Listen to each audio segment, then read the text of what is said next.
안녕하세요. 풋설의 진행을 맡은 황민아입니다.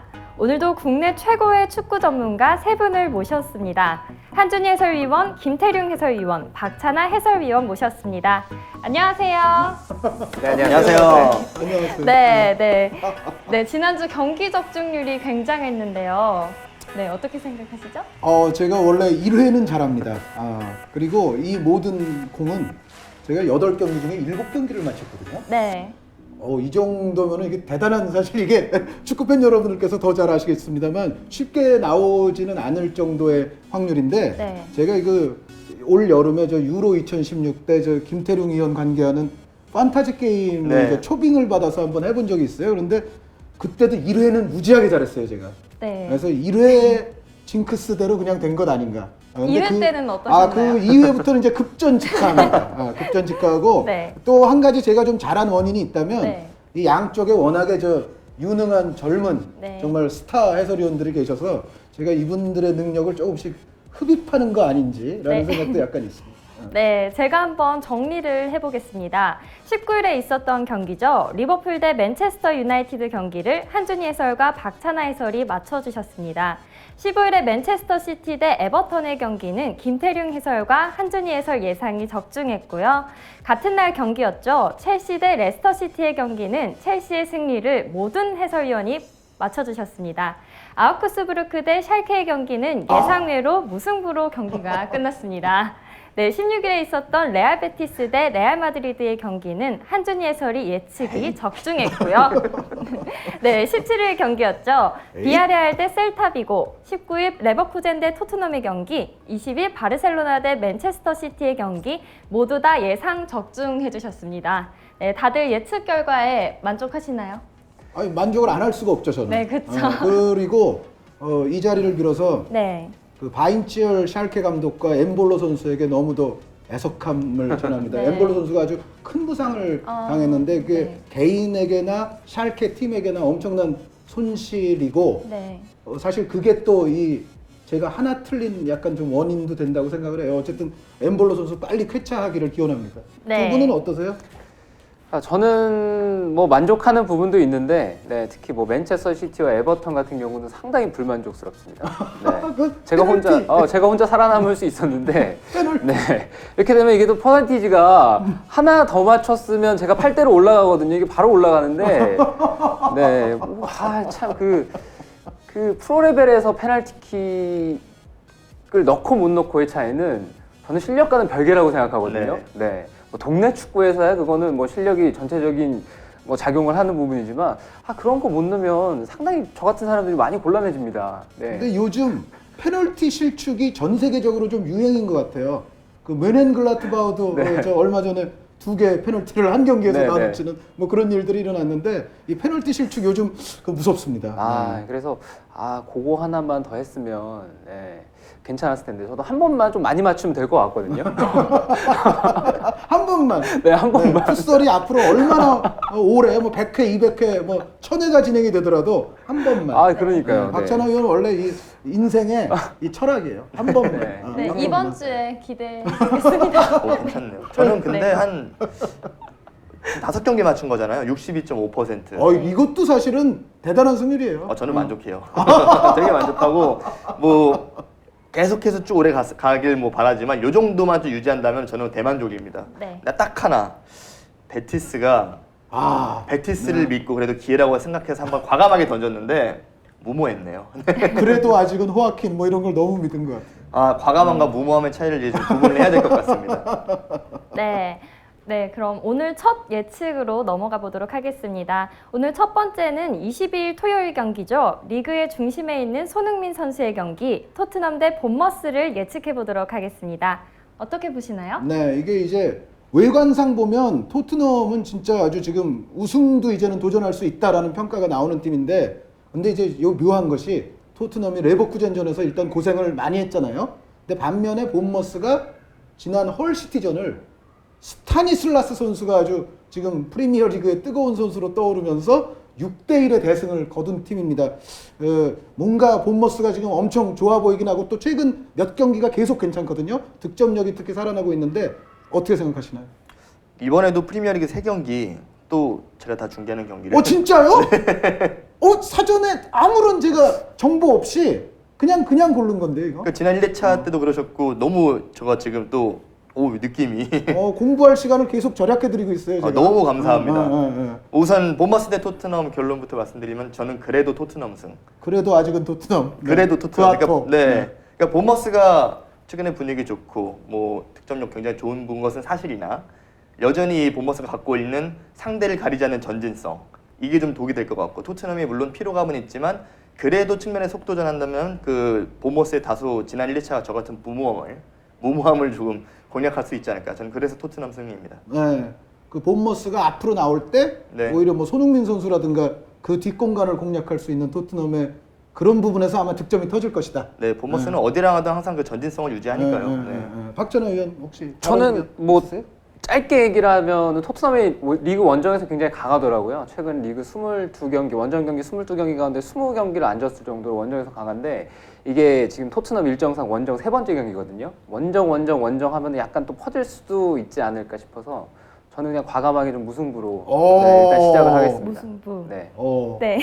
저는 이제 토트넘 승이에요. 저는 네. 결론을 말씀드리자면 토트넘 승인데 왜 그러냐면 이 헐시티는 특히 이제 그 6골 넣었던 본머스가 그 경기에 보면은 헐시티 수비는 정말 토트넘 수비의 수준과는 너무도 큰 차이를 드러냈어요. 그러니까 물론 본머스가 잘하기도 했습니다만 헐시티의 너무도 조직적이지 않은 수비가 한 몫을 좀 했다는 생각이고 지금 토트넘이 일단 뒷공간 역습 그 부분도 분명히 있는 데다가 토트넘의 수비 조직 자체가 상당히 지금 유럽에서도 수준급에 저는 올라와 있다고 생각을 합니다. 비록 알더바이렐트 선수가 없음에도 불구하고 토트넘이 본머스의 득점포는 한 무득점 내지 1득점 그 정도로 좀 제어하면서 뭔가 이제 김태룡 의원도 이야기를 했지만 한 골을 허용하면 한 2골 정도는 토트넘이 또 넣을 수 있을 것 같다는 생각이 들어서 레버쿠젠전에서의 여파가 분명히 토트넘에게 어려움을 제공하긴 하겠으나 그래도 살짝 토트넘 승을 저는 예측합니다. 박찬호 의원이 또 지금 맨시티 에버튼 사태가 과연 재현이 될 것이냐. 네. 약간 불안하죠. 이 둘이 같이 가서. 아니요. 저는 뭐 이 결과에 그렇게 연연하지 않기 때문에 네, 저는 다 틀려도 돼요. 네, 다 틀리면 또 그 다음 주에 와서 제가 할 수 있는 말이 있습니다. 네, 요새 항상 많이 하고 다니는데 100점을 맞을 수 있는 사람만이 빵점 맞을 수 있거든요. 그래서 그렇죠. 이거 이게 한 물론, 번만 하면 네. 된다에 이어서 네.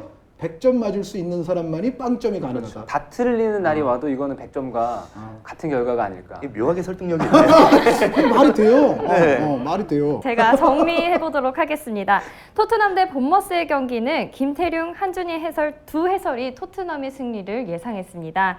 그리고 박찬하 해설께서는 과감하게 무승부를 예측했습니다. 황민아 씨 머리 굉장히 좋아요. 다 외웠어요 그 결과를. 축하드립니다. 굉장히 좋아요. 금방 외웠어요. 네. 다음은 22일 경기죠. 새로운 감독 브래들리의 역량과 기성용 선수의 입지를 확인할 수 있는 자리인 스완지 대 와포드를 예측해 보겠습니다. 과연 누가 이길까요? 네, 이 스완지는 최근에 감독이 바뀌었습니다. 그리고 나서 아스널에게 그래도 2골을 따라붙는 어떤 좀 좋은 내용을 보이면서 물론 아스날이 사실은 더 큰 스코어 차로 이길 수도 있었다는 생각은 듭니다만 어찌됐건 스완지가 2골 따라붙은 거는 작지는 않다는 생각이고요. 그런 상황에서 와포드를 맞이하는데 와포드도 역시 최근에 어떤 경기력이라든가 득점력은 괜찮거든요. 이것도 저는 이 경기가 굉장히 애매모호하고 이른바 아리까리할 것도 같은데 어떻게 생각하세요? 저는 스완지 승. 결론부터 일단. 네, 우선은 그러니까 굉장히 뭐 아리까리하고 굉장히 쉽진 않은 경기가 될 것 같은데, 그러니까 스완지가 지난 아스날전 패배점에 희망을 봤다고 생각을 해요. 브래들 감독 체제에서 미드필드 그런 전진성, 투쟁심, 라인도 많이 끌어올리고 적극성도 생겼고, 뭐 와포드는 점유율 별로 신경 안 쓰고 위쪽에 단순한 공격 패턴, 근데 딘이나 공격 자원들의 개인 능력이 좋으니까 점유율을 스완지가 좀 갖고 가도 그래도 뭔가 와포드가 힘을 낼 수 있다고 생각을 하는데, 동기부여 측면에서, 홈이라는 측면에서, 그리고 일단 홈이라는 측면 이게 좀 큰 것 같아요. 동기부여. 그러니까 말씀드린 대로 이런 부분 다 조합해서 스완지 승. 그러니까 사실 와포드가 역습에 좀 능하죠. 네. 점유가 낮은 대신에 와포드는 역습에 좀 능하고 사실 이 경기는 스완지가 좀 점유가 높을 것 같은 경기거든요. 네네. 혹시 그 스완지의 뒷공간 위험성은 없을까요? 저는 일단 거기에 대한 우려도 좀 했었는데, 예, 그런데 watford의 그 공격수들이 빈이나 기복이 좀 있잖아요. 석세스 선수가 또 요즘 몸 상태가 조금 안 좋다는 얘기도 네. 있어요. 석세스가 있으면 사실 빠른 역습이 더 위력적일 수도 있는데. 기복이 좀 있기 때문에 지금 전체적인 기세, 아스날전에서 패했지만 얻은 어느 정도의 자신감, 뭐 그런 분들이 좀 기반이 돼서 그래도 스완지가 신승을 하지 않을까. 아, 수완지 네. 신승. 저는 이 경기도 또 이제 무승부로 시작을 하려고 하는데요. 네. 저는 일단 많이 깔고 가려고요. 네. 많이 깔고 가려고 하는데 수완지가 최근 홈에서 7경기 가운데 6경기를 졌더라고요. 그렇죠. 네. 그런데 물론 감독이 지금 네. 바뀐 상태지만. 감독이 바뀌었는데 공격하고 수비에 둘 다 이제 문제가 있는 시즌을 보내고 있어서 이게 한쪽을 수정을 했을 때 두 개가 다 수정이 가능하겠는가. 그리고 이제 와포드 같은 경우는 최근에 감독이 바뀌면서 선수들이 막 뭔가 뭐 바뀌고 하면은 잘 보이고 싶잖아요. 그러니까 되게 열심히 뛸 것 같아요. 그러니까 마짜리 감독 부임한 지 네. 사실 뭐 와포드도 그렇게 따지면 오래된 팀은 아니다. 그래서 한 경기 좀 많이 뛰고 어필하면서 나 좀 계속 주전으로 써주세요. 뭐 이런 방향으로 가게 된다면 이 경기도 좀 유사하게 비슷하게 가지 않을까. 네. 그러니까 브래들리 감독 교체 효과도 있기는 있겠지만 마짜리 감독이 또 올 시즌에 이제 부임해서 지금 뭐 3백도 쓰고 합니다만 그런 부분도 아직까지는 와포드에게 또 여전히 동기부여로 남아 있을 수가 있고 그래서 전체적으로는 좀 비등비등할 대등한, 가능성이 높다. 이 경기는 사실 굉장히 애매해서 요런 때 사실은 무승부를 하나 해야 되기는 하는데 그래도 저도 수완지가 약간 유리할 것 같아요. 왜 그러냐면 저는 이제 두 팀 스타일로 봤을 때 점유는 일단 수완지가 높을 네. 겁니다. 그런데 여기서 수완지는 그래도 공중볼, 제공권 공격이라든가 세트 플레이, 또 시그루드손 선수의 어떤 킥 능력이라든가 약간 그런 부분은 저는 와포드보다는 좀 공격 면에서는 좋을 수가 있다고 생각을 해요. 그래서 이 경기는 스타일상으로 와포드의 역습과 수완지의 세트 플레이 내지는 뭐 킥, 뭐 제공권 이런 부분의 싸움이 될 공산이 큰데 뭔가 한 1대1 상황에서 마지막 순간에 홈에서 새 감독 밑에서 승리를 짜내야 되는 수완지가 뭔가 우겨넣기 식으로 막판에 한 골을 더 넣어서 한 2대1 수완지 승. 끝났어요. 네. 네, 수완지 대 와포드의 경기는 김태룡 해설과 한준희 해설이 수완지의 승을 예측해 주셨습니다. 박찬호 해설이 이번에도 무승부를 예측해 주셨습니다. 황민아 씨 어떻게 그렇게 다 외워요? 잘 봤어요. 진짜. 이건 굉장히 이 네. 풋살을 정말 그 정독, 책이면은 정독인데 정말 그 열심히 보시는 분이에요, 저분이. 저 열심히 해야죠. 그렇죠? 네, 그럼 하나, 둘. 네, 24일 경기로 넘어가 보겠습니다. 스tam포드 브리지 경기장으로 돌아온 무리뉴 감독의 복수전이라고 해야 할까요? 첼시 대 맨체스터 유나이티드의 경기를 예측해 보겠습니다. 이 경기를 예상하신다면요? 이제 리버풀 대 맨유도 있었는데 네. 첼시 대 맨유가 왔습니다. 최대의 빅매치인데 어떻게 생각하시죠? 사실 이 두 팀의 올 시즌 리그 경기를 다 보긴 했는데 정말 감이 안 잡혀요, 사실. 네, 그러니까 첼시가 앞선 두 차례 경기에서 이제 3백 전환하면서 네. 근데 꽤 이게 적합한 옷 같아요. 지금 선수들의 구성이나 형태로 볼 때 이 3-4-3이 되게 괜찮다라는 생각을 했었는데 문제는 이제는 맨유는 또 다른 차원의 팀이니까 이게 과연 적용될 것인가. 그리고 맨유도 물론 주중 경기도 일단 주중에 유럽 대항전에서 오늘 새벽에 중계하는 거 봤어요. 네, 오늘입니다. 같은 날이에요. 좀 피곤하죠 지금? 뭐 그래도 두 경기 아침에 좀 자고 연속하던데? 와서 뭐 그래도 피곤합니다. 그래도 피곤하죠. 제정신이긴 하죠. 그런데 정신은 괜찮아요. 그 네. 짤스부르크 니스도 하고 오늘 저 맨체스터 유나이티드 페네르바체도 하고. 네, 그렇게 두 개 이어서. 네. 그 맨유가 어쨌든 네 골이나 터트리면서 좀 분위기는 올라오지 않았을까요? 그러니까 맨유가 경기 일정 굉장히 타이트한데 지금 로테이션 생각보다 잘했어요. 그러니까 오늘 있었던 페네르바체전에서도 뭐 비주전급 선수들 많이 사용했고 그리고 주전급 선수들도 나중에 템포 조절하면서 뛰었고 그래서 사실 경기에 대한 피로도는 많지 않을 것 같아요. 근데 이제 첼시가 이 3백이라는 옷이 문제는 자신이 점유를 갖고 있을 때나 갖고 있지 않을 때나 또 장점을 발휘할 수 있다고 생각을 해서 근데 공격적인 선택지로 본다면 지금 오히려 저는 맨유 쪽이 좀 더 많을 것 같아요. 그래서 과감하게 던져봅니다. 맨유 승. 맨유 승. 맨유 승. 페네르바체전 대승에 이어서 네. 맨유의 희망을 보는 경기가 될 것 같다라는 지금 말씀인데. 일단 드세요. 네. 근데 목이 좀 타네요. 네. 네. 저는 왠지 네. 3연속 무승부 던질 것 같아요. 오, 어떻게 하셨어요? 네. 네. 첼시와 맨체스터 유나이티드 이제 파란색하고 이제 빨간색하고 경기를 하잖아요. 네. 네. 근데 뭐 최근 상대 전적 뭐 이런 걸 좀 고려하지 않을 수가 없는데 맨체스터 유나이티드가 2012년 이후에 첼시 원정에서 굉장히 좀 부진한 편이더라고요. 잘 못 이기고 뭐 이런 영향들도 있던 것 같은데 유로파리그에서는 경기 내용이 지난 경기들보다는 많이 좋아졌더라고요. 속도감도 좋아지고 했는데 이게 과연 쭉 갈 수 있겠느냐. 여기서 일단 의문부호가 퀘스천 마크가 하나 들어가고요. 그 첼시 같은 경우는 그래도 속도에 있어서는 맨체스터 유나이티드보다는 조금 빠른 공격이 이제 가능한 구조를 가지고 있는 것 같아요. 네, 앞에서 이제 결정력을 보여줄 수 있는 선수들도 최근 경기에서 좀 꾸준한 편이고. 그 아자르, 페드로, 네. 여기에 캉테 선수도 미드필드에서 그렇죠. 빠르고. 네. 네. 이런 선수들이 그래도 결정력에 있어서는 그래도 지금 첼시의 컨디션이 좀 더 낫지 않나. 네, 그리고 홈에서 경기를 하고 또 뭐 유럽 대항전 안 뛴 것도 첼시에게 이제 플러스 점수인데 다만 맨체스터 유나이티드도 수비적으로는 준비를 많이 할 것 같아서 네, 이게 또 50대 50의 싸움. 네, 고로 무승부. 무승부. 네. 3연무 갔어요 지금. 3연무. 아, 다음 경기 어디야? 저는 네. 저는 요번에는 있죠. 무승부. 그러니까 뭔가 이 첼시와 맨체스터 유나이티드는 서로가 잘하는 것을 서로 못하게 만들 것 같은, 뭔가 무리뉴 감독도 여기서 콘테 감독에게 자존심상 밀릴 수 없고, 사실 클롭 감독이 잘하는 것도 무리뉴 감독이 어느 정도 제어하는데 성공을 해서 이제 결과를 만들어냈는데, 사실 이 첼시가 물론 최근에 상대했던 뭐 레스터라든가 헐시티 등이 맨유와 같은 팀은 아니죠. 당연히 같은 팀은 아닙니다만 어찌됐건 3백 전환 이후에 콘테 감독의 축구가 지금 첼시에 잘 접목이 되면서 여러 포지션의 선수들이 뭔가 더 좋아지고 있는 건 사실이거든요. 뭐 3백뿐만 아니라 양 윙백이라든가 또 디에고 코스타 선수라든가 또 페드로 선수도 사실 지금 구조에서 좀 힘을 받고 있고, 캉테 선수는 뭐 여전히 아주 중추적인 역할을 하는데, 전체적인 지금 첼시의 3-4-3 내지는 3-4-2-1 이 포메이션이 그래도 앞선 두 경기에서 맨유보다는 조금 약한 팀들이긴 합니다만은 어느 정도 정착이 잘 됐다. 그러면은 제가 봤을 땐 첼시도 또 자신들의 홈이고 쉽게 무너질 것 같진 않고, 그렇다고 이제 맨체스터 유나이티드가 물론 이제 올라온 분위기와 지금 득점력이 페네르바체전에서 올라오기는 했습니다만, 어쨌든 맨유도 기본적으로는 공격으로 이기려고 막 하기보다는 일단은 첼시가 잘하는 것부터 못하게 하면서 경기 컨셉을 가져갈 가능성이 조금 높다는 생각에서 저는 교착 상태의 결과인 무승부를 저는 선택을 하겠습니다. 아, 바꾸고 싶다.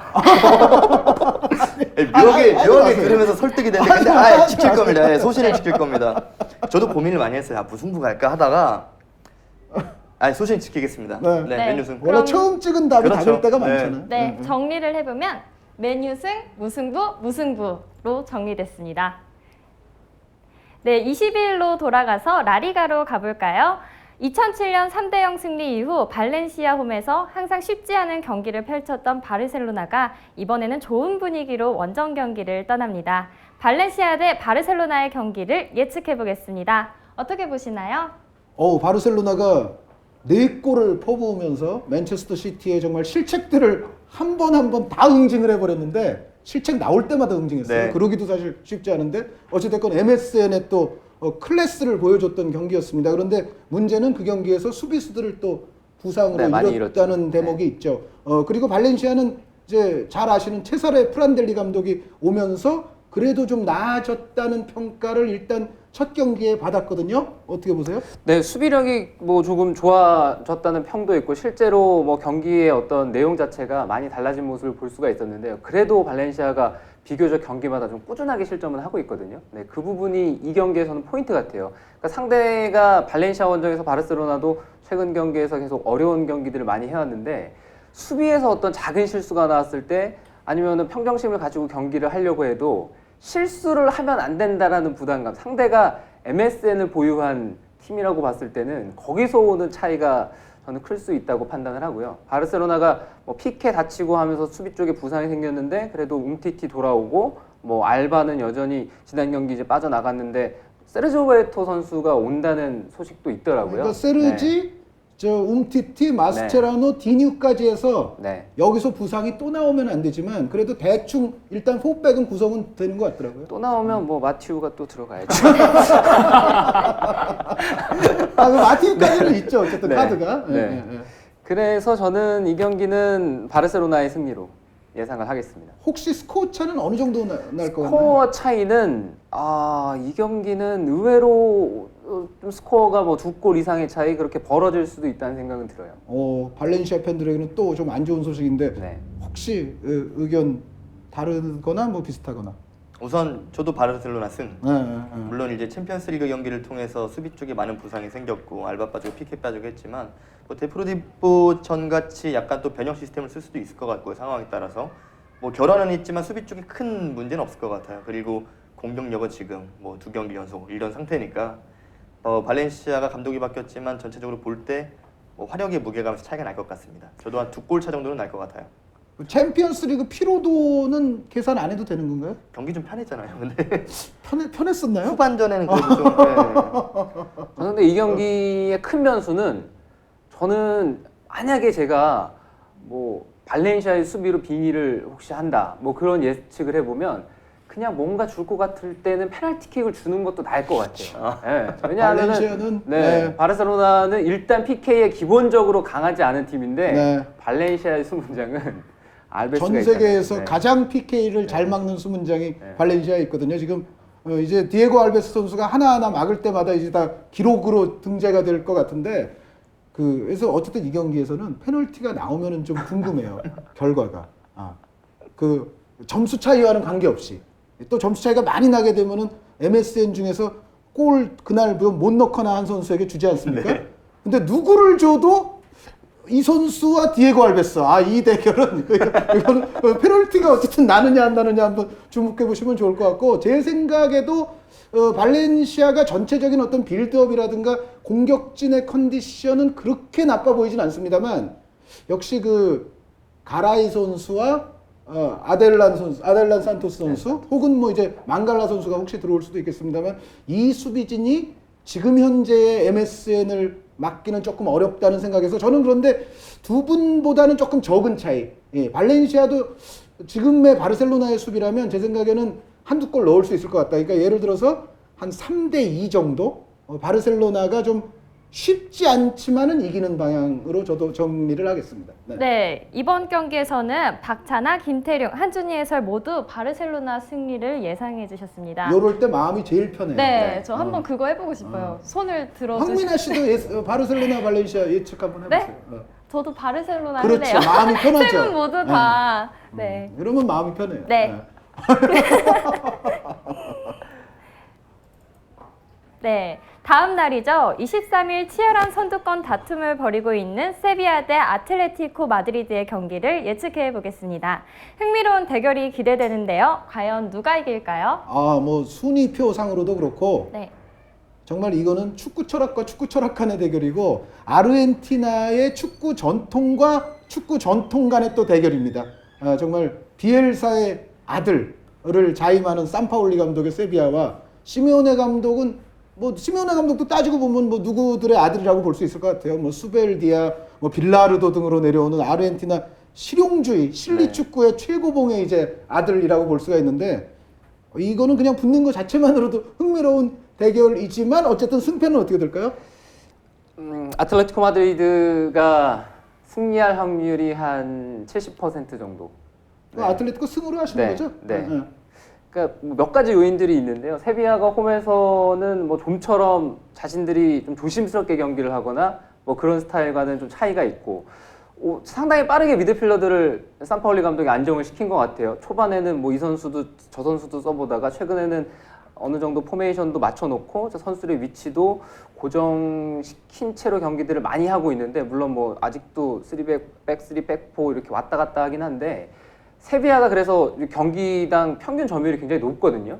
근데 아틀레티코 마드리드의 특징은 그렇게 경기하는 팀을 상대로 더 자신들이 잘할 수 있는 가짓수가 많잖아요. 그리고 측면에 지금 컨디션이 굉장히 좋고 오히려 상대가 점유율을 많이 가져가면 아틀레티코가 역습하면서 두들길 수 있는 기회들이 좀 더 많이 발생을 하지 않겠는가 싶어서 네. 스타일과 또 지금의 어떤 아틀레티코의 폼도 네. 그렇고 사실 요즘 해외 이 칼럼들을 보면 현 상태는 아틀레티코 마드리드가 세계 최고의 팀이라고 얘기하는 해외 평론가들이 있어요. 그리고 요즘 보면은 뭐 아틀레티코가 올 시즌 뭐 트로피 뭐 들을까요? 뭐 이제 그런 어떤 해외 방송 같은 것도 제가 이제 여러 봤는데 그 정도로 어쨌든 아틀레티코는 폼이 좋고 지금 말씀해 주신 대로 후안 프란과 지금 필리페의 양 풀백은 거의 진짜 세계 최고 거의 그리고 대열입니다. 네, 또 세비야가 최전방에 최근에 비에토가 많이 원스트라이커로 나오는데요.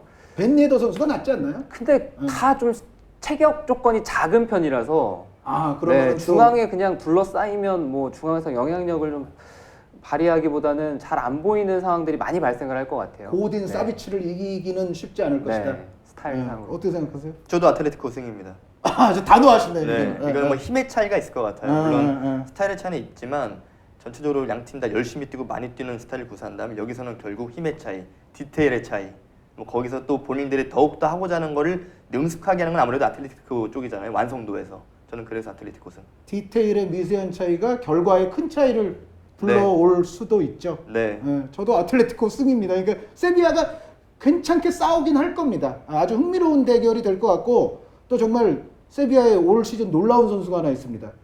이 기회를 통해서 소개해드리자면 나스리 선수. 네, 버려진 나스리 선수가 세비야에 와서 정말 잘하고 있습니다. 지금 라리가 전체를 통틀어서도 손에 꼽힐 정도로 지금 아주 미드필드에서 아주 에이스 역할까지도 지금 해내고 있는데 그 나스리 선수가 분전을 하겠습니다만 그래도 아틀레티코의 어떤 현 상태의 폼을 세비야가 완전히 극복하지 못할 것이다. 근데 단 변수가 아틀레티코는 로스토프 원정을 갖고 휴식일도 세비야보다 지금 하루 적은 상황이에요. 그래서 아틀레티코가 과연 이제 평상시만큼의 활동량을 보여줄 수 있을 것인가가 유일한 어떤 변수이기는 합니다만 아틀레티코의 지금까지의 시메오네 감독의 역사를 보면 그러한 변수조차도 극복하는 경우를 워낙에 많이 봤기 때문에 체력이 좀 문제가 있을 법한 아틀레티코가 그래도 승리를 어렵사리 가져가지 않겠는가? 네, 23일 경기인 바이에른 뮌헨 대 보루시아 멘헨글라드바흐의 경기를 예측해 보겠습니다. 이번에도 세 분 모두 다 만장일치가 나올까요? 네, 어떻게 보시나요? 그 저기 시작하기 전에 네, 우리 다음 주에는 사실 초대 손님이 네, 다른 분도 와요. 네. 우리 골닷컴의 해외 축구 미디어계의 최고의 지식인 골닷컴 기자 김현민 기자님이 그 다음 주에 나올 거라고 오늘 견학을 오셨는데 네. 그 멘헨글라드바흐 발음 한번 시켜보세요. 멘헨글라드바흐? 이게 아니 와서 한번 해보세요. 독일식으로 하면은 응. 아예 저 표기법이 달라요. 네. 뮌헨글라드바흐거든요. 원래 아. 이게 그러니까 근데 과거에 우리나라가 이제 독일어 CH를 헤누 발음을 했었어. 그렇게 표기법이 됐기 때문에 멘헨글라드바흐라고 우리나라에서는 표기를 하지만은 실제 독일에서는 뮌헨글라드바흐 이런 식으로. 저 다시 한번 크게. 뮌헨글라드바흐. 아 멘션글라드바흐. 약간 고려를 해야 되는 게 우리 김 어. 기자님이 어. 축구의 지식과 어떤 혀의 그 길이를 약간 좀 이렇게 바꿔가지고 예. 네. 아, 그, 그래서 발음이 결국 저 발음이 그러니까 믿을만한 발음이 아니에요. 아니요 믿을만 하죠. 믿을만 한데 도고 발음은 저는 처음 들어봤거든요. 어. 네, 저렇게 또박또박 얘기하는 게 도고만 하시는 것도 괜찮을 것 같아요. 지금 축구의 지식과 혀의 길이를 바꿨다는 얘기는 축구의 지식이 길고 뭐 그렇다는 얘기죠? 네, 약간 오 독일어 발음 저는 굉장히 매력적이네요. 하여튼 저분이 독일에서 살다 오신 분이라서 네. 하여튼 해외 축구계 최대의 지식인 중에 한 명인 김현민 기자님도 이 풋설의 패널이십니다. 그러니까 여러분 기대 많이 해주시고요. 그 독어 발음은 앞으로 저분 시키세요 그냥. 네, 저분 알겠습니다. 시키시면 돼요. 하여튼 지금 생각하고 이제 네. 그 어떻게 돼요?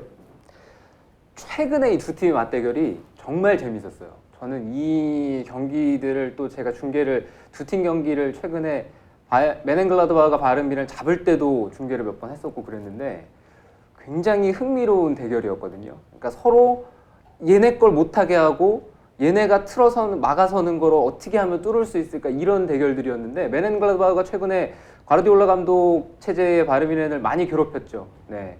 이렇게 리그에서 고전을 시켰던 팀도 아마 없었을 거예요. 단순 승리만 봤을 때는 아우크스부르크가 바이에른 뮌헨을 조금 더 많이 이겼는데 전체적인 뭐 최근 두 시즌 봤을 때는 진짜 꼼짝없이 당했다고 할 정도 뭐 그렇게 말해도 과언 아니거든요. 근데 이제 질문은 멘헨글라드바흐의 올 시즌 현재 폼은 그다지 좋지는 못하잖아요. 그렇죠. 하파엘 같은 네. 선수도 쭉 부상이었고. 그 차이가 네, 네. 이번 경기에 저는 큰 영향을 미칠 것 같아요. 그 차이가 있고 하나 더 차이가 있으면 바이에른 뮌헨이 이번 시즌에도 기록만 봤을 때는 뭐 잘 나가고 무패로 잘 나가고 골도 많이 넣고 한데 4라운드까지 기준으로 봤을 때 4라운드 이전과 이제 5라운드부터의 차이가 좀 있었거든요. 5라운드부터 바이에른 뮌헨이 골 수가 줄어들고 공격에서 해결을 못하면서 최근에 고전을 했었는데 이게 이번 주중에 있었던 챔피언스리그 경기죠.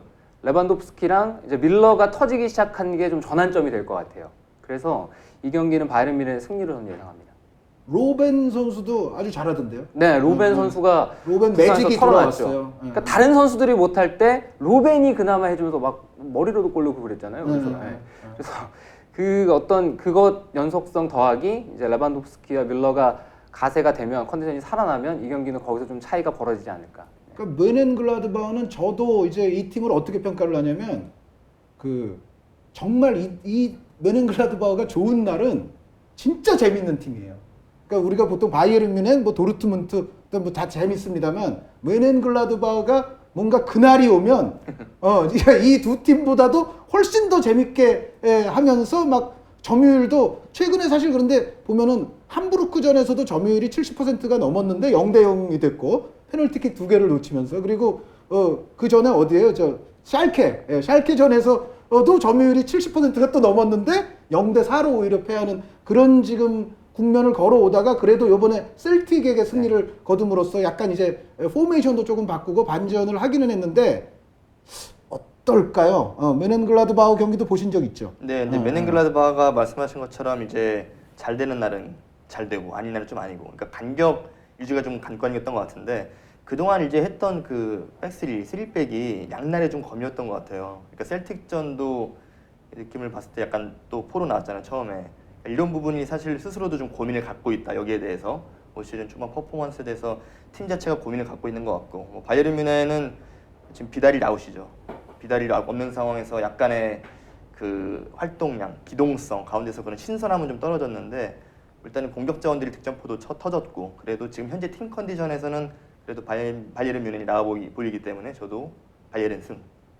네. 그러니까 저도 뭐 바이에른 승이에요. 예, 근데 그 박찬호 위원 얘기와 좀 유사합니다. 그러니까 일단 로벤 선수 매직이 지금 나왔어요. 근데 로벤 선수 다치지만 않으면, 그리고 나이가 좀 많기는 하지만은 여전히 이 매직은 분명히 무서운 존재이고, 그리고 토마스 밀러 선수를 이제 왼쪽 측면에 세웠었죠. 왼쪽 측면에 세우면서 밀러 선수가 또 올 시즌 좀 안 좋다가 뭔가 전환점을 일으키게 하는데 어떤 계기가 됐다는 생각인데, 물론 셀틱에게 승리를 거두기는 했습니다만 또 김태룡 위원이 이야기한 대로 뮌헨글라드바흐가 완전히 올 시즌을 다시 상승세로 전환을 시켰느냐에는 여전히 좀 의문점을 좀 갖고 있고, 그리고 또 바이에른 뮌헨 홈 경기라는 것까지를 고려하면 바이에른 뮌헨도 분명히 쉽지는 않은 경기가 될 겁니다. 그러니까 뮌헨글라드바흐가 말씀드렸던 대로 올 시즌 뭐 결과가 좋지 않더라도 여전히 뭐 높은 점유율을 보유하고 있고, 그런 측면에서는 여전히 재주가 있는 팀이기 때문에 바이에른 뮌헨도 분명히 고생은 좀 할 것 같아요. 고생은 좀 하는데 그래도 한 골 정도는 바이에른 뮌헨이 유리하다는 저도 같은 결론입니다. 네. 이 세 분과 저를 포함해서 바이에른 뮌헨이 이길 것으로 예측했습니다. 그러니까 이제 황민아 씨는 네. 황민아 씨 성적표는 네. 거의 100점 아니면 거의 빵점이 될 수도 있어요. 아, 그렇죠. 빵점. 저희가 다 1등 아니면 꼴등이네요. 그렇죠. 네, 황민아 씨 물론 그 중에 이제 네. 저 뭐 한 50점쯤 될 수도 있죠. 반 정도 네. 맞을 수도 있는데 어쨌든 이제 부담 없이 계속 걸고는 있는데 과연 이게 성적이 어떻게 될 것인가? 뭐 빵점 받은 사람이 100점 받을 수도 있다고 했잖아요. 네. 황민아 씨 성적표도 다음부터는 한번 공개를 하도록 하겠습니다. 네. 네. 이어서 국내 리그도 살펴보겠습니다. 21경기인 울산 대 전북의 경기, 전문가들은 어떻게 보시는지 한번 여쭤보겠습니다. 네, 이번에는 UEFA 챔피언스 리그가 아니라 K리그 경기를 갖고 왔습니다. 이제 두 경기인데 정말 지금 스플릿 나누어진 이후에 첨예한 순위 경쟁을 지금 위쪽도 그렇고 아래쪽도 그렇고 펼치고 있습니다. 저희가 선택한 두 경기는 모두 위쪽인데요. 일단 울산 전북 경기는 박찬호 위원부터. 박찬호 위원이 지난 주말에 울산 중계했었죠. 네, 울산 한번 해보세요. 서울 원정 갔던 경기를 했는데요. 그렇게 경기하면 이 경기는 필패다. 이렇게 과감하게 얘기를 하고 싶은데 달라지겠죠. 네, 분명히 울산 달라질 거고요. 울산이 지난 경기는 사실 너무 컨셉이 좀 애매모호했던 것 같아요. 그러니까 수비로 아예 걸어 잠궜던 것도 아니고 뭐 좀 역습을 해보려고 했던 것도 아니고. 근데 최근에 보면 울산이 홈하고 원정하고 좀 그런 차이들이 나타났던 것 같거든요. 근데 홈에 가서는 역시 조금 다른 모습을 보여주려고 윤정환 감독도 절치부심 노력을 할 것 같고요. 팀이 또 다음 시즌 아침 나가느냐 못 나가느냐 그런 기로에 있기 때문에 또 이 경기를 잘해야지만 주중에 있는 FA컵까지 쭉 연속성 가지 않습니까? 그렇다는 면에서는 울산이 준비를 잘하고 나올 텐데 역시 이 경기의 큰 변수는 전북이 어떤 컨디션일 것이냐. 전북이 최근에 리그 보면은 좀 아시아 챔피언스리그 집중하고 이러면서 선수들의 컨디션이 좀 기복이 있는 것 같아요. 최근 6경기 가운데 4경기나 비겼을 정도로 특히 공격 쪽에서의 마무리 능력이 아시아 챔피언스리그랑 리그랑은 좀 차이점이 나타나는 것 같거든요. 그리고 또 로테이션을 많이 시키는데 에두 선수 같은 경우에 아직도 골도 없고 하기 때문에. 그래서 거기서 지금 로페즈 선수는 계속 괜찮은데 레오 선수가 컨디션 회복이 계속 더디게 되면 이 원정 가서는 좀 힘든 경기가 될 가능성이 있다. 그래서 저는 이 경기 무승부. 네. 왠지 전북이 불리할 것처럼 하다가 그래도 최소한 전북이 지지는 않는다. 네. 어떻게 생각하세요? 저는 전북승입니다. 아 전북승. 네. 박찬하 위원님은 우선 서울전과 그렇게 경기하면 진다. 근데 바뀔 것이다 말씀하셨는데 안 바뀔 것 같아요. 네. 뭐 홈에서 경기하면 윤정환 감독님 아세요? 네, 알죠. 그 안 좋은 관계예요, 둘이? 좋아요. 아 근데 그렇게 말해도 되는 거예요? 뭐 선수들이 안 바뀔 것 같은데. 그러니까 목에 칼이 들어와도 나는 바른 말을 하겠다. 어느 정도는 보호해 주셔야죠. 그럼 저를 여기서. 어쨌든 땀이 나네, 갑자기. 그안 바뀌고 그냥 진대입니다. 네. 근데 이제 그 울산이 최근에 실점률이 대단히 높고 그리고 일단 서울전에 나타난 그런 애매함 저도 굉장히 동의하는데 전북이 피로감은 있겠죠. 그리고 전북이 수비적인 부분에서 리스크도 있고 지금 조성환 징계나 뭐 선수들의 부상도 많고 그럼에도 불구하고 울산이 이번에도 굉장히 애매하게 갈 것 같아요. 애매하게 어떤 식으로 경기를 플랜을 갖고 전략을 하게 되냐, 공격 전개를 그러니까 팀 스타일을 무기를 뒤에 둘 것이냐 앞에 둘 것이냐 이것도 좀 애매할 것 같고 그런 부분에서 결국에는 측면 공격이나 공격에 무게감 있는 전북이 늘 하던 대로 경기를 좀 내용을 안 좋게 가더라도 마지막에 찍어 누르는 그런 승리가 될 것 같습니다. 저도 약간 이제 다른 내용 추가해서 결론은 전북승입니다. 그러니까 전북도 더 이상 지금 물러설 데가 네. 없어요. 지금 서울과 다득점도 지금 미세한 차이 정도이기 때문에 지금 나머지 4라운드에서 지금 우승 경쟁이 어떻게 될지 모르는 상황이고 물론 챔피언스리그의 피로도가 있기는 합니다만 그래도 전북은 어느 정도는 또 로테이션을 좀 돌릴 수 있는 여유도 있고 그런데 문제는 울산인데 저는 약간 이유는 다르지만 그 애매모호할 것이다 울산이 네. 그 표현은 저도 동일하게 쓰겠습니다. 그러니까 뭐냐면 그 말씀하셨던 FA컵이 있는데 네. 울산이 과연 FA컵도 아주 좋은 기회 아닙니까 지금? 좋죠. 네, 여기서 이제 2경기 이기면은 사실 FA컵도 우승이고 그거면은 또 챔피언스리그 티켓도 보장이 되는 건데 지금 FA컵을 주중에 앞둔 상태에서 과연 이 경기에서 어느 정도 정말 전력 투구를 할 것인지 그거 자체가 저는 조금 애매모호해요. 물론 이제 이 경기도 이겨서 일단 순위를 올리면은 좋기는 하겠습니다만 물론 FA컵을 위해서 주말 경기를 버리지 않겠죠. 당연히 주말 경기도 이제 열심히 하기는 하겠습니다만 예를 들어 전북이 먼저 선제골을 넣거나 어떤 상황이 되면 울산이 그 다음부터는 정말로 애매모호해질 가능성이 있다. 그래서 저는 사실 우승을 향한 어떤 갈망과 응집력이 전북은 당연히 높을 텐데 울산은 상황에 따라서는 애매모호해지는 그런 시츄에이션이 발생할 수 있다는 거예요. 그래서 저는 왠지 이 경기도 말씀해 주신 것처럼 진짜 서울전도 고전하다가 로페즈 한 방으로 그냥 상황 종료를 시켰잖아요. 그런 것처럼 왠지 에두 선수가 저는 여기서 하나 좀 넣을 것 같기도 해요. 사실은. 때가 좀 됐죠. 에두 선수가 물론 좀 쉬었다가 다시 왔기 때문에 나이도 좀 많고 한 그 단점이 있습니다만 에두 선수도 뭔가 이 경기쯤에서는 하나 터질 것도 같고 해서 전북의 신승. 네. 전북이 이깁니다. 네, 그럼 정리를 해보면요. 전북승, 무승부 예상하셨습니다. 그 첫날부터 박찬하 위원님은 무승부가 유난히 많아요, 사실. 제가 그 가운데 좋아합니다. 네. 중도. 네. 그 사람이 중용지도. 이 가운데 이 중도를 갈 수는 없다는 거 알고 있는데 51% 아니면 49%거든요. 50대 50이 잘 없잖아요. 네. 근데 저는 이상하게 이런 예상 같은 거 하면은 항상 자신이 없어요. 자신이 없으니까 그냥 가운데를 보게 돼요. 아, 근데 이 우승 맞추는 게 정말 힘든 건데. 그렇죠. 그죠? 네. 확률적으로 많이 희박하죠. 축구가 그 두 팀이 비슷해 보이는데 의외로 전체 경기를 다 놓고 보면 사실 승패가 갈리는 맞아요. 경우가 네. 더 많잖아요. 그쵸, 어, 네. 무승부가 오히려 조금 드물기 때문에 어쨌든 무승부예요. 그러면은 그 다음 저희가 선택한 경기는 공통점이 있습니다. 최근에 이제 감독이 다 바뀐 팀들이죠. 제주와 전남. 제주와 전남은 김태룡 의원이 먼저. 뭐 상투적인 표현이지만 창과 방패 대결. 네, 제주는 뭐 최근에 득점력 어마어마하고 8경기 동안 패배도 없고 최근 3경기 3연승 돌때 보면 10골 넣었고.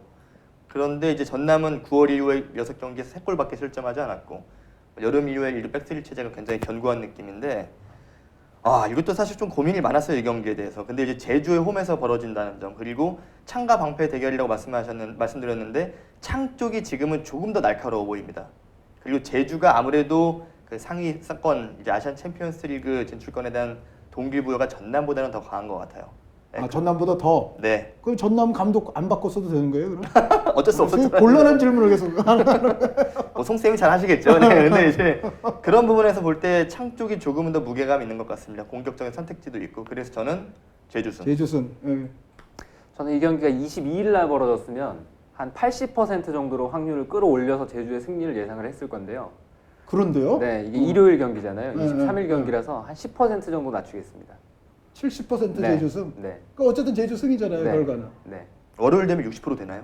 아니 월요일은 아니요. 그게 이유가 있어요. 왜 토요일이냐 일요일이냐. 이게 전남이 제주 원정 가서 약한데 이게 은근히 이 여수에서 이제 제주도 가는 거잖아요. 바다 하나 건너가면 되는 건데 이게 은근히 많이들 까다로워하더라고요.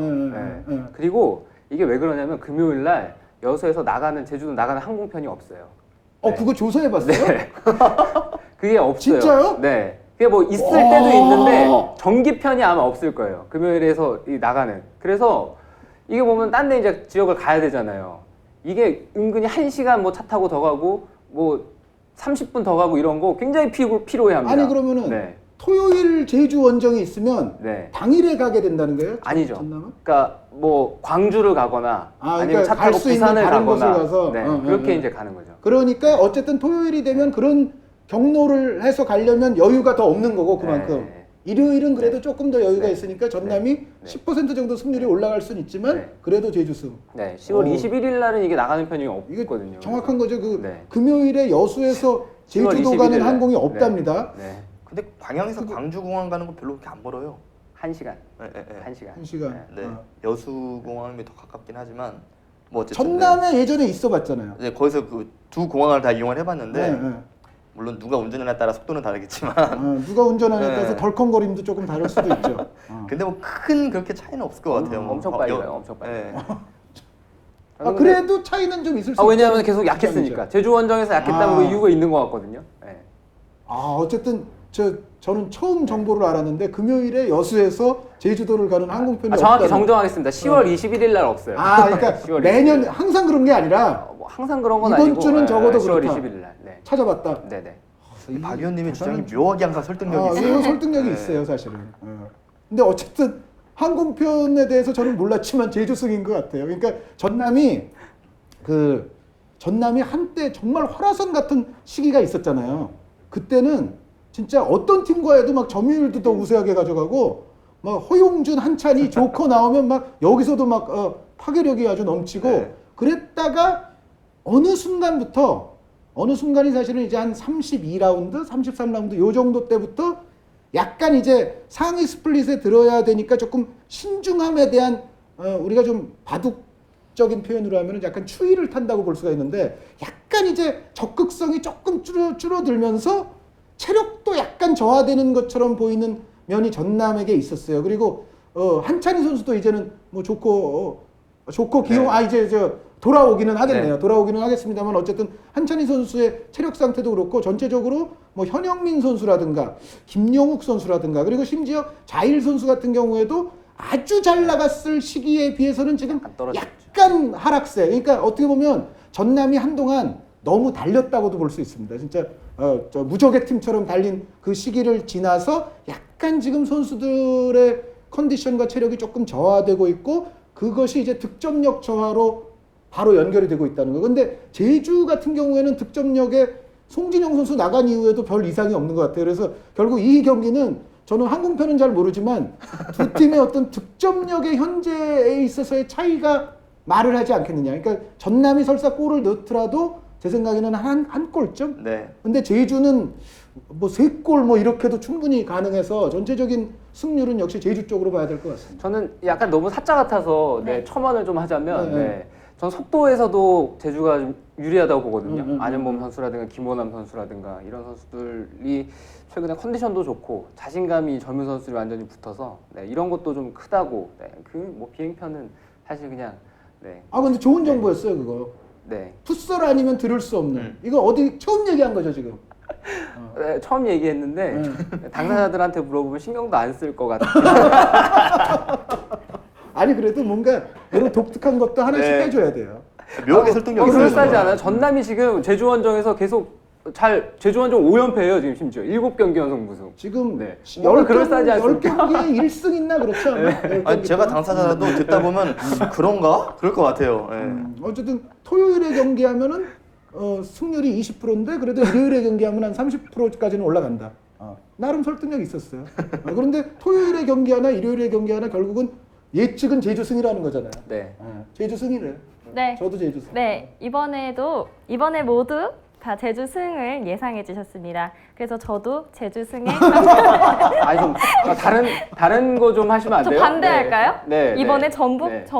전남. 전남 네. 전남 승. 네, 전남에 한 표를. 오 이거 했어요? 네. 네, 어. 전남. 황민아 씨 전남 승. 1대3. 황민아 씨 전남 승. 네. 지금 1대3의 대결이에요? 네. 알았어요. 네. 네. 요거 되면은 이건 크다. 전남에서 전화 오겠죠. 이제. 이거는 커요. 그러니까 전남에서 시축 한번 하셔야 돼요. 네. 이거 이기면. 이거 지금 아니면 뭐. 만약에 전남이 제주를 이기면 지금 챔피언스리그 티켓 따는데 엄청난 교두보가 될 수 있어요. 이거 굉장히 전남 꼭 중요한- 이기세요. 꼭. 방향 멀어요. 원하요? 네. 네, 오늘 준비된 경기는 여기까지입니다. 다음 주에 더욱 흥미진진한 예측을 들고 찾아오도록 하겠습니다. 지금까지 시청해주신 여러분 대단히 감사합니다. 고맙습니다. 와. 방향 진짜 먼데. 방향 어디예요? 저기 저 방향이요? 전남 광양 저 한 여기서 봤어요? 한 450km 정도 돼요. 제주도.